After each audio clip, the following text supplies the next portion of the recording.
Llengües a tocar. Un podcast del grup d'estudi de llengües amenaçades.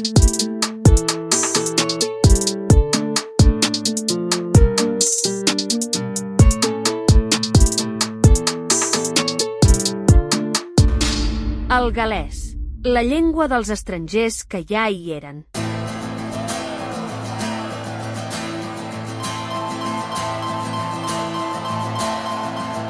Conversem amb James Hawkey, director d'Estudis Catalans de la Universitat de Bristol. Ma 1600 o blynyddoedd yn amser I hir i'r co. Oedd Magnus Maximus o Gymru yn y flwyddyn 303 yn gadael yn gened o gyfan a heddiw welen ni.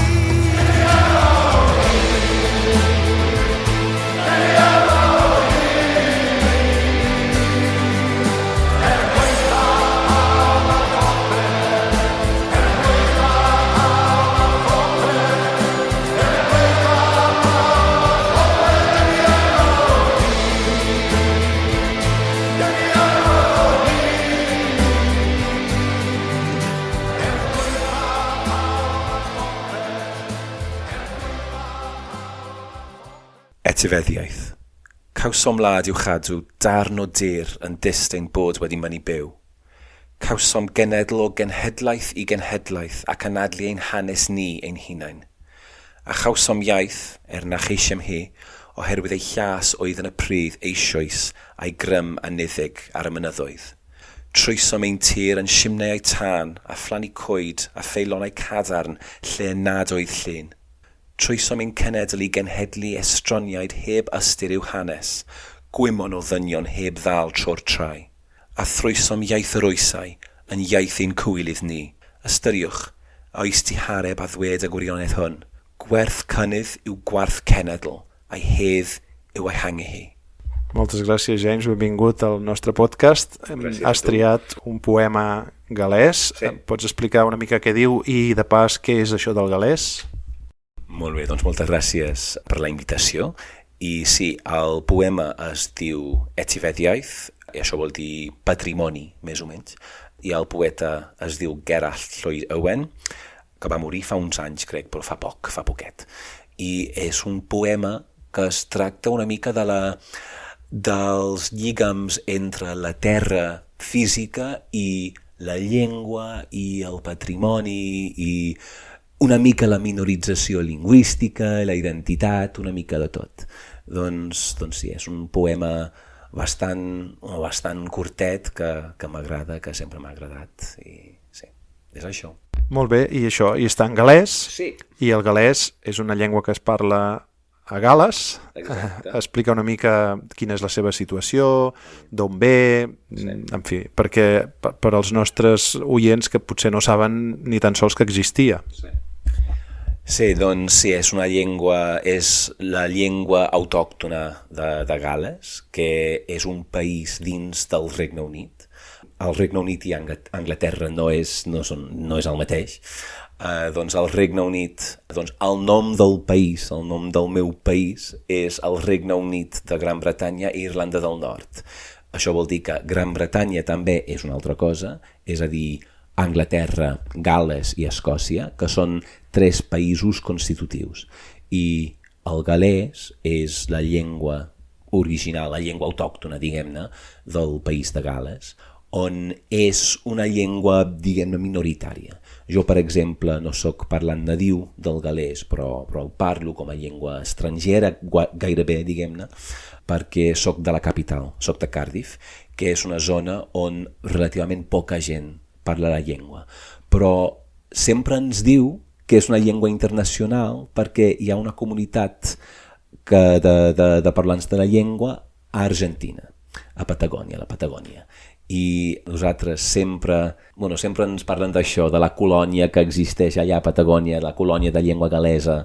Eren persones que van anar allà al segle XIX, crec, I sí, doncs per això sempre ens diuen que no és una llengua que només es parla aquí, sinó hi ha persones arreu del món que és cert fins a cert punt, però sí, és una llengua es diu celta, una llengua cèltica celta, que sí que és una llengua indoeuropea, però tret d'això no té gaire a veure amb l'anglès, i sí, doncs, dins d'aquella família cèltica hi ha 6 llengües, en 2 branques.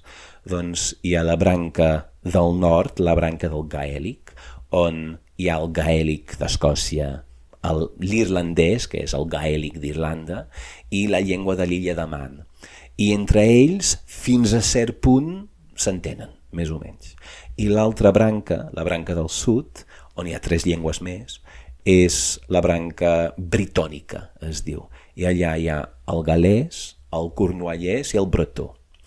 I el cornuallès és una llengua que ara està en vies de revitalització. Sempre diuen que l'última persona que parlava la llengua era una dona que es deia Dolly Pentreath i va morir al segle XVIII, i ara hi ha grups que revitalitzen aquella llengua. I aquella llengua és que es pot entendre, si parles galès, això segueixes, més o menys. I el bretó, que jo personalment no segueixo el bretó, però quan llegeixo bretó identifico molt més. Però la diferència entre les 2 branques aquestes és que és una diferència enorme. I jo, per exemple, l'irlandès, el gaèlic d'Escòcia, no és res. Però entre la nostra petita branca es pot entendre certes coses. Celtes érem a tot arreu abans, i ara només som a la franja, no, del continent. I doncs sí, nosaltres abans es parlaven llengües així arreu d'Europa, molt més. Això parlo de fa 2.000 anys. Abans es parlava aquestes llengües en un territori més ampli, i aquest territori va anar disminuint-se. Galès és com en diem, per exemple, en català, en altres llengües semblants, glotònims, però vosaltres en galès no en dieu galès. No. Doncs la nostra llengua es diu Cymraeg. Això depèn d'on ets, però jo dic Cymraeg. El nom del país és Cymru. Doncs el nom galès, doncs no sé ben bé exactament d'on ve la paraula galès, però la paraula anglesa, Welsh, és una paraula per dir estranger, no? És la persona de fora. I hi ha Cornualles també, que en anglès és Cornwall, i aquesta segona part, wall, és la mateixa paraula, és a dir, són els estrangers. Doncs sí, però en galès es diu Cymraeg. És una mica injust, no?, que els invasors saxons i anglos diguin estrangers els que ja hi havia prèviament en el territori. Totalment. I és interessant que dius saxons, perquè clar, tothom diu anglès o english o alguna cosa així, i nosaltres en galès diem Saesneg. És la llengua anglesa, no? Saesneg. I Sais és una persona anglesa. Doncs nosaltres agafem una paraula que deriva de saxó i no de l'altra part d'aquella paraula. Doncs sí, però és curiós i és molt injust, però és la història de l'imperialisme de la llengua anglesa, pot ser, no ho sé, però sí, és així. I avui dia el galès com està? És una llengua amenaçada? És una llengua en procés de revitalització? Quin estatus té? Doncs si parlem primer de l'estatus de la llengua, és una llengua cooficial al país.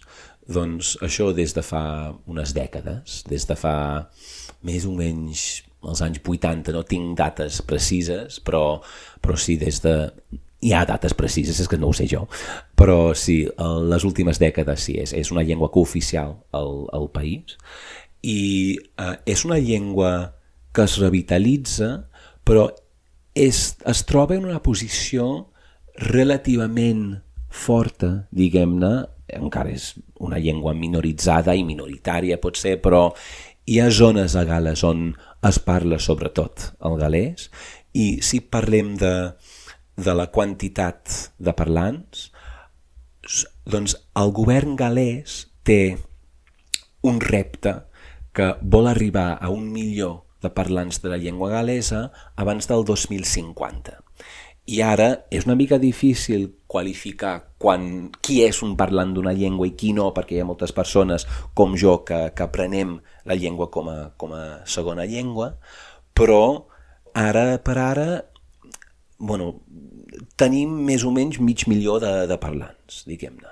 Doncs és una situació, clar, si comparem la llengua amb l'anglès, clar, és una llengua clarament minoritzada, i si també parlem dels usos de la llengua també és així, però ens trobem en una posició relativament forta comparada amb altres llengües sí que han patit processos de minorització.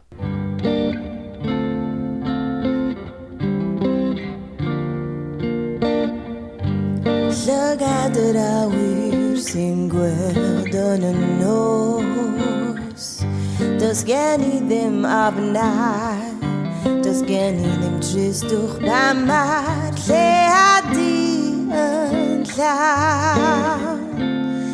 bamar leadi en la leadi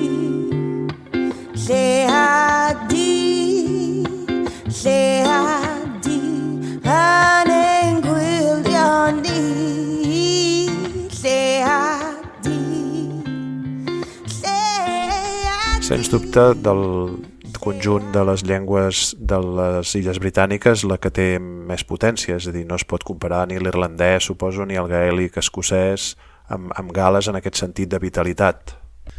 A veure, doncs l'irlandès a Irlanda del Nord, és a dir, això és una altra cosa que és una situació política molt complexa. L'irlandès a la República d'Irlanda, doncs, és un altre país, i allà la llengua gaudeix d'una oficialitat. I al meu parer hi ha més persones que després de l'educació obligatòria hi ha més persones amb un nivell més fort de la llengua irlandesa, i no sé per què, em fa l'efecte, no sé exactament per què, i no sé si és cert, però a Gal·les és més aviat o parles la llengua o no, però a Irlanda hi ha una diversitat de competències, pot ser, que és una mica diferent. Si parlem del gaèlic a Escòcia, hi ha menys parlants, és a dir, crec que és al voltant d'uns 70.000 persones. Doncs és una situació ben diferent, no? Però l'irlandès és complicat, perquè l'irlandès és una llengua oficial de la Unió Europea, per exemple, perquè ho és a Irlanda, no? Doncs sí, són situacions que es poden comparar, però no és una comparació fàcil, diguem-ne. I la distribució del gal·lès, al País de Gal·les, has esmentat, per exemple, que Cardiff té poca presència. Hi ha una distribució món rural, ciutat, o potser més nord-sud? Com funciona això i com s'ha arribat a aquesta situació? Doncs totes dues coses, és a dir, doncs nord-sud i urbà-rural, perquè les ciutats principals totes es troben al sud i al sud-est. Doncs hi ha 3 ciutats principals al país: Cardiff, que és la capital d'on soc, Swansea, que és la segona ciutat, i Newport, que és la tercera. N'hi ha més, però les 3 ciutats més importants, diguem-ne, es troben al sud. I a Cardiff hi ha relativament poca presència, però això ha anat canviant els últims anys. I, per exemple, jo dic que hi ha més presència de la llengua gal·lesa a la meva ciutat que quan jo era petit, per exemple. Newport, que és la tercera ciutat, que es troba més aviat tocant la frontera amb Anglaterra, hi ha una mica menys de presència. Molt menys, diria. Però a Swansea, que és la segona ciutat, és més complicat, que es troba més dins de Gal·les, també, i a zones rurals, o sigui, al costat de la ciutat, on realment s'hi parla, realment es parla el gal·lès. I a la ciutat també, per exemple, la meva profe de gal·lès és de Swansea, és de la ciutat també. Doncs, és a dir, hi ha persones allà que parlen la llengua. I si vas una mica més lluny, cap a l'oest, trobes pobles on es parla el gal·lès, i és una cosa normal i corrent. I doncs el que has dit també de nord-sud, també és així perquè al nord és una zona més rural, al nord i a l'oest. Nosaltres som curiosos, que nosaltres no tenim un est del país, tenim un sud, que és el sud-est, l'oest, que és el sud-oest, al centre, no hi viu ningú, i el nord, que és tot el nord. I la llengua té molta presència al nord, a l'oest, una mica al centre, però no hi viu ningú, i molt menys a les zones urbanes al sud-est, que això també es deu a fluxos migratoris durant segles. No? Cardiff, per exemple, era un port molt important de carbó, perquè amb les mines de carbó que teníem, doncs això implica uns fluxos migratoris també, i clar, una opressió, una minorització de la llengua històricament, no? Que durant molts segles, però sobretot al segle XX. I doncs sí, jo diria que la distribució és així, és una distribució tan geogràfica com urbana, diguem-ne, però sí, la llengua es distribueix així més o menys dins del país. Entenc que amb el temps ha perdut territori o s'ha contret una mica per la migració, suposo que per qüestions de carbó seria més al segle XIX o al segle XX. Quina consideració té la llengua, d'una banda, òbviament, entre els que la parlen, els hi han transmès, els gal·lesos que la tenen com a llengua inicial, i d'altra banda els gal·lesos, que suposo que són també molts, que ja no l'han rebut? És interessant, perquè jo diria que la llengua no et fa més gal·lès, saps? És una qüestió identitària, però jo diria que la llengua no et fa necessàriament més gal·lès. I és alguna cosa, parlo de la meva experiència personal, i la meva experiència personal com a home gal·lès que no parlava la llengua durant més de 30 anys de la meva vida, que només l'he après fa poc. Doncs jo he vist una mica les dues cares de la situació, no? I jo diria que a Gal·les tothom és conscient de la situació. És a dir, jo he tingut molt més... Perquè jo, per exemple, aprenia el català anys abans d'aprendre el gal·lès. I persones sempre em demanaven doncs tu parles català i tu ets gal·lès, doncs deus parlar gal·lès. I jo en plan no, perquè vivia a Gal·les però no hi havia prou recursos quan jo era jove i jo vaig marxar del país quan tenia 18 anys i ara, clar, em trobo en una posició curiosa, que jo sóc l'únic membre de la meva família, de tota la família que parla gal·lès, i jo sóc l'únic membre de la família que no hi viu. És a dir, tothom viu a Gal·les i ningú parla gal·lès. Però el fet de dir jo sóc més gal·lès que ells perquè jo parlo gal·lès i ells no, és tan absurd, perquè per una banda és la meva família, i en segon lloc hi viuen ells i jo no. És a dir, aquests criteris potser són molt flexibles, però persones de fora del país molts cops no ho entenen així. Això és diferent, però jo diria que tant de persones de llengua gal·lesa com de persones que no, és a dir, persones gal·leses que no parlen la llengua, crec que tothom és més o menys conscient de la situació. Sempre hi ha diferències, no, dins del país, però mai sentia, potser tenia molta sort, però mai sentia, quan jo no parlava gal·lès, mai sentia cap tipus de rebuig o de prejudici per part de parlants de la llengua. No. Crec que tots entenem la situació i entenem que si algú no parla gal·lès és el fruit de la minorització, no? És a dir, en teoria hauríem de poder parlar la llengua tots, no? Doncs crec que fins i tot hi ha una consciència d'això entre tothom, és a dir, que si hi ha un gal·lès que parla la llengua, no pensa aquesta persona és menys gal·lesa per no parlar la llengua, no. Crec que entén que és el resultat de la història i de la situació en què ens trobem ara. Crec que a Escòcia tampoc no hi ha una associació estricta, no?, entre parlar gaèlic, per exemple, en aquest cas, i ser escocès, i Escòcia té una identitat molt forta, no? Fins i tot en territoris on històricament mai no s'ha parlat cap altra llengua que una llengua germànica o com sigui escots o el que sigui. A Gal·les la identitat nacional, col·lectiva, que em dius que no està necessàriament vinculada amb la llengua? És una identitat forta? És a dir, els gal·lesos se senten gal·lesos i en cap cas anglesos? Això sí, jo mai diria que sóc anglès perquè no és cert.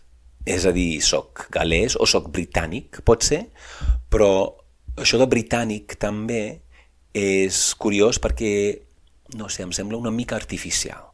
És a dir, els anglesos són anglesos i prou, i això ho diuen i no hi ha cap problema. Perquè jo, clar, després d'haver après moltes llengües, molts cops dic soc gal·lès i les persones no m'entenen. És a dir, de tant en tant, per exemple, jo vivia molts anys a França, i a França, quan deia que soc gal·lès, les persones diuen ets danès, o és que no se m'entenia. I els pitjors són els estatunidencs. És a dir, dius, soc britànic, I'm British, i diuen, anglès, English, i jo, no és la mateixa cosa. Doncs jo, en aquest cas, al meu parer, aquesta diferència entre anglès i gal·lès, clar, és una cosa identitària, però també és una cosa factual, és a dir, Anglaterra és un altre territori, un territori molt més dominant, clar, fins i tot a nivell de població, no? Que crec que la població d'Anglaterra mateixa és al voltant d'uns 60 milions de persones i nosaltres som 3 milions i mig. I els escocesos també només són 5-6 milions, crec. Doncs també, clar, nosaltres som menys, no? Però sí, aquesta diferència és alguna cosa que, si he dit soc anglès, seria en un altre idioma i perquè estic cansat, saps? I perquè no vull tenir aquesta conversa. Però si faig això, potser faig de tant en tant, m'ho diu, per fer això, perquè no és cert, però de tant en tant, clar, no vols tenir aquesta conversa, però, clar, perquè jo passo molt de temps, per exemple, a Catalunya, és que aquí s'entén la situació, no? Ens entenem, no? És una situació que s'assembla, no? Doncs sí, si dic que soc gal·lès, aquí a Catalunya, en català, fins aquí no he tingut problemes.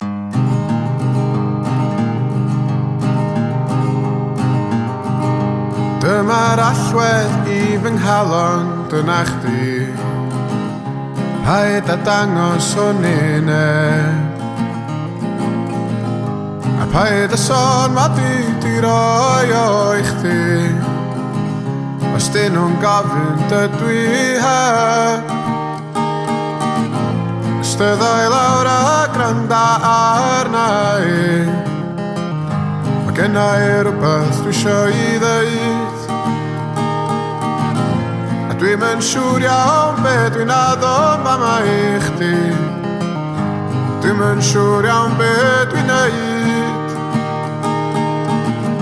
Nes i'n disgwyl I chdi grio deud y gwir. Dy genna i'n bwriad mynd ymhell. Has dit que actualment el gal·lès és cooficial. Això vol dir que el govern, l'administració a Gal·les funciona també en gal·lès? Qualsevol ciutadà es pot dirigir al govern de Gal·les en gal·lès? Sí, dic en teoria sí, i en la pràctica també crec. És alguna cosa que mai he fet. Però sí que treballava al govern, a l'Ajuntament de Cardiff, per exemple. I jo diria que hi ha poca gent allà que parla gal·lès, però sempre n'hi ha.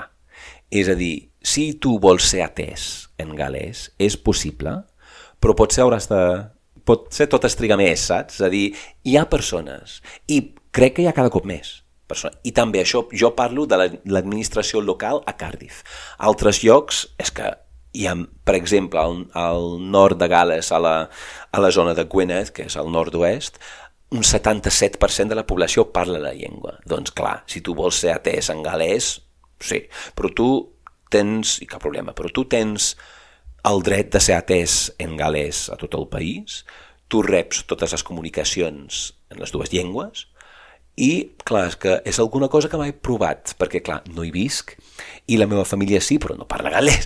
Però crec que sí que pot ser atès en gal·lès sense gaires problemes, i cada cop menys, perquè hi ha cada cop, no sé si hi ha cada cop més parlants, però hi ha més consciència lingüística. Crec que això de ser atès en galès es fa amb més facilitat, però clar, estic especulant una mica. És una situació que no he... Això és alguna cosa que no puc comprovar, però no he comprovat fins aquí. La retolació pública, el paisatge lingüístic...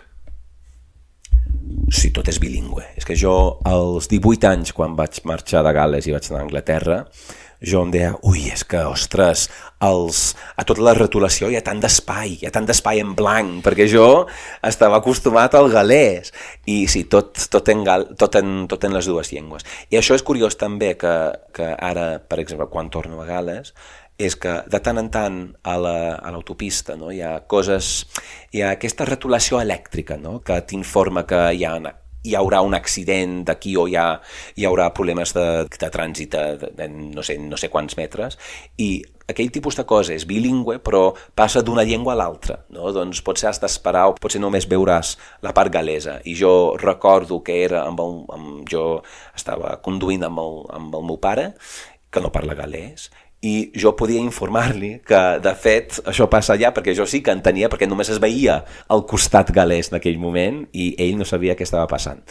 Però sí, la retolació clàssica, sí, tot en les dues llengües. Però hi ha un exemple també, una cosa mítica ara, que sí es pot trobar fàcilment a Google, que és un exemple de retolació, que hi ha el missatge en galès, i després en anglès i després en galès, però el missatge en galès és el missatge de em trobo fora del despatx fins a tal data i tot, i això hi ha el rètol amb tot, és a dir, és una cosa bastant... fa gràcia, però també comprova que hi ha moltes persones que no tenen cap nivell de la llengua. I el model escolar? S'ensenya el galès com a assignatura? Hi ha assignatures en galès? Hi ha alguna immersió? Hi ha diferents línies?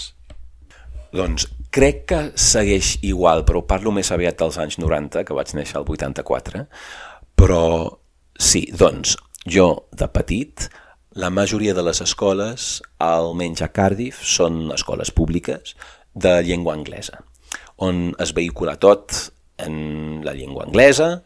Hi ha classes de galès, però era com si fos qualsevol llengua estrangera. I la meva experiència és que s'ensenyava malament, que jo, de gran, quan jo vaig tornar a estudiar la llengua, és com si mai hagués estudiat la llengua. Doncs era una llengua estrangera, però als anys 90 amb pocs recursos i tot. Però també hi havia un altre sistema on tot es fa en galès, no? I potser llengua anglesa es fa en anglès, suposo, però tot es fa en anglès. I el que passa és que ara hi ha cada cop més escoles galeses, diguem-ne, que abans. Hi ha més que abans. Per exemple, la meva escola d'abans, l'edifici, que és al costat de casa dels meus pares, ara és una escola galesa. Doncs això demostra també que hi ha cada cop més. Però sí, i parlo més aviat d'escoles públiques, perquè som un país de tradició d'esquerra social, doncs hi ha molt menys escoles privades que en altres llocs al Regne Unit. Però sí, doncs la meva experiència era una experiència completament anglòfona, que també reflectia una mica la meva realitat. Doncs una experiència completament anglòfona, amb classes obligatòries de galès fins l'edat de 16 anys, però és a dir, jo, per exemple, vaig escollir d'estudiar el francès com a optativa i jo tenia més classes de francès que de galès. Doncs hi havia unes classes obligatòries, s'ensenyava malament en aquella època. Ara, no sé si les coses han canviat, però a veure, la meva neboda, per exemple, la més petita, que té 18 anys, que acaba el sistema públic anglòfon galès, ella no parla galès.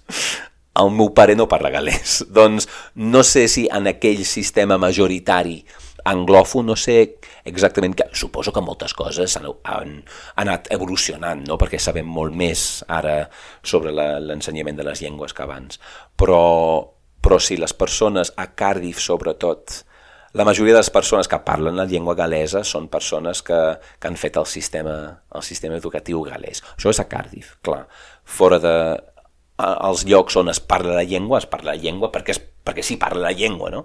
Doncs sí, això. Tu ara vius a Anglaterra. Sí. Els anglesos coneixen la situació lingüística, l'accepten, els hi sembla una cosa exòtica, la ignoren? La ignoren, diria. És a dir, és curiós, perquè quan vaig anar a Anglaterra per primer cop, per viure-hi, amb 18 anys, jo pensava que tots els anglesos m'odiarien, no? M'odiarien per aquesta rivalitat entre Anglaterra i Gal·les, i la realitat és que no pensen en nosaltres, no saben res de nosaltres. Nosaltres apareixem poc als mitjans de comunicació, igual com amb Irlanda del Nord passa el mateix, no? És a dir, ens obliden. Doncs no puc dir, és que saben que la llengua gal·lesa existeix, però consciència de la situació lingüística no crec que n'hi hagi prou. I, clar, estic generalitzant, però jo diria que sí, és que no pensen en nosaltres tant com nosaltres pensem en ells, saps? És una mica això. Però sí, consciència de la situació lingüística jo penso que n'hi ha poca, però sempre hi ha alguns anglesos que et sobten, no? I també, clar, hi ha uns quants anglesos que aprenen la llengua gal·lesa. Però sí, en general no es pensa gaire en nosaltres, diria. Clar, és que som pocs també, som un país, jo diria, relativament pobre econòmicament, doncs si no... Sí, jo diria que no es pensa... És la meva opinió, però el meu parer és així.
Què et va portar a recuperar el gal·lès ja d'adult, no? Quan havies tingut l'experiència escolar no especialment satisfactòria, però en canvi a una certa edat tornes al gal·lès i l'aprens com a parlant?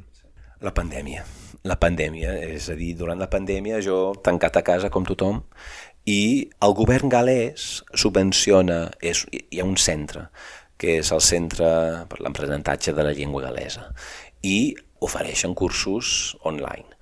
I jo vaig decidir, a veure, soc a casa, anem-hi, a veure, per què no?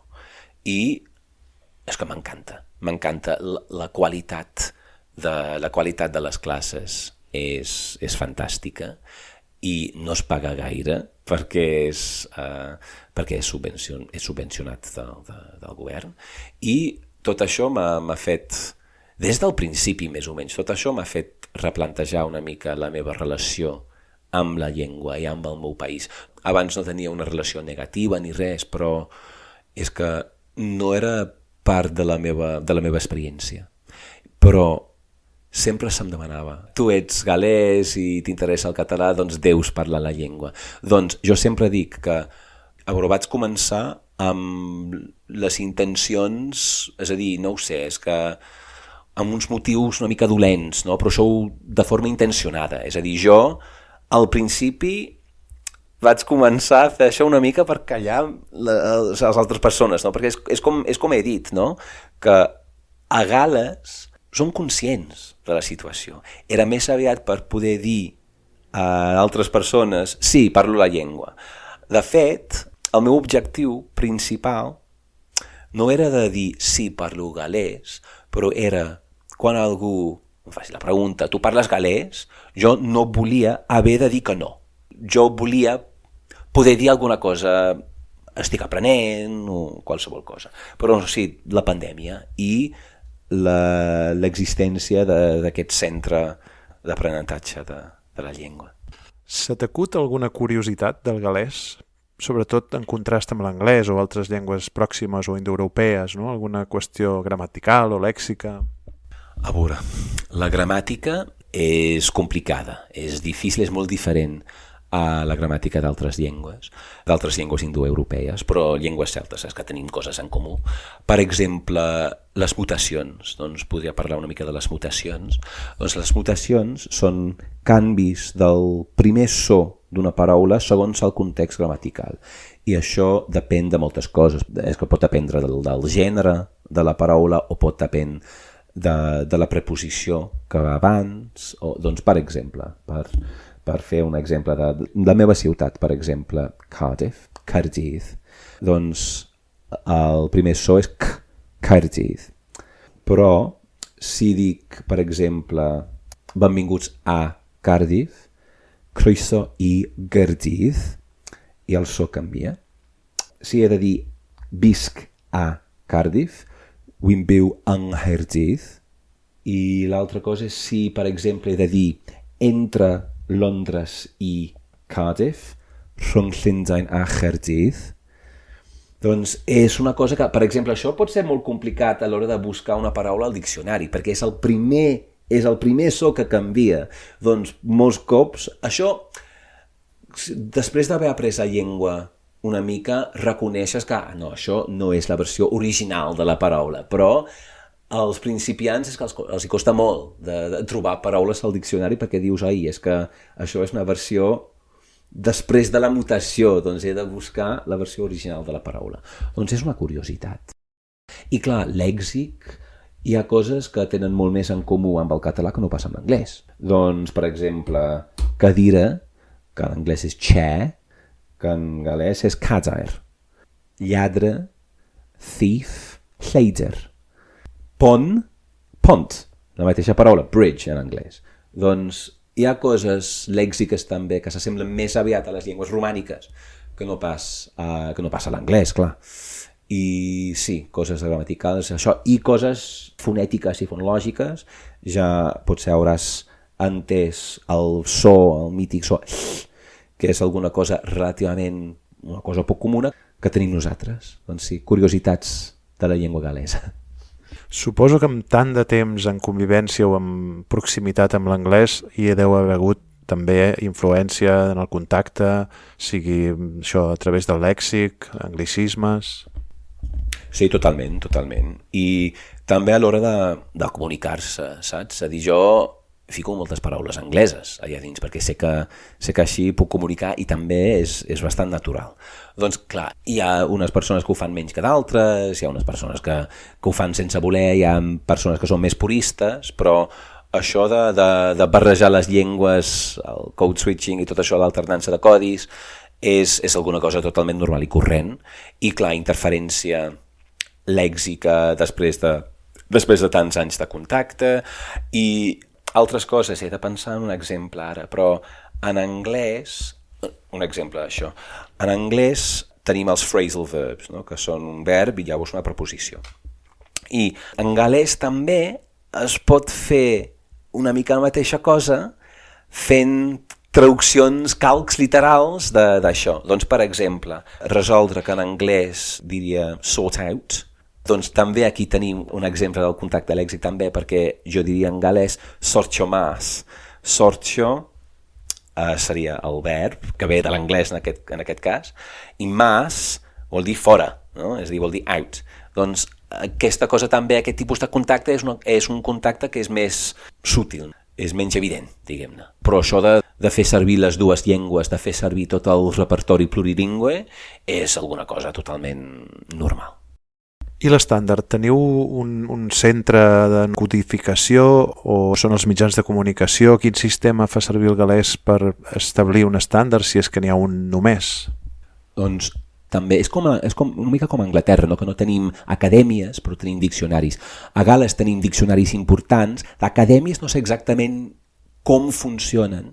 Pel que fa a l'estàndard, hi ha sempre es diu també que a cada vall es parla un galès diferent, però d'estàndards n'hi ha també, d'estàndards n'hi ha 2 també, però més que això.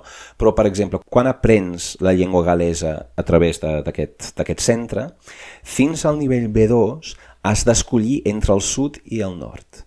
A mi personalment això no m'agrada, és a dir, de fer-ho durant tant de temps, perquè això vol dir que les persones com jo del sud, que seguim el curs del sud, tenim relativament poc contacte amb el galès del nord, i és la mateixa llengua, és a dir, en teoria hauríem de poder conversar amb persones del nord, doncs necessitem aquest contacte. Hi ha unes diferències, però crec que això es pot fer d'una altra manera, no?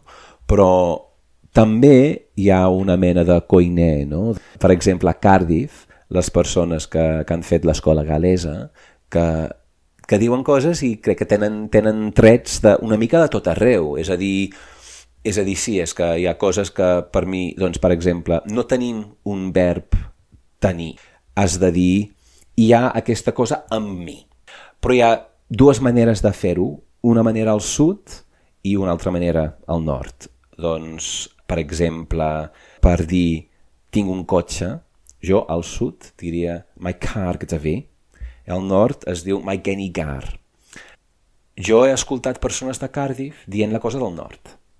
I jo en plan, això és interessant, això crec que ve del cuiner que surt de les escoles galeses, crec. Perquè clar, és que suposo que fan servir els mateixos materials i tot.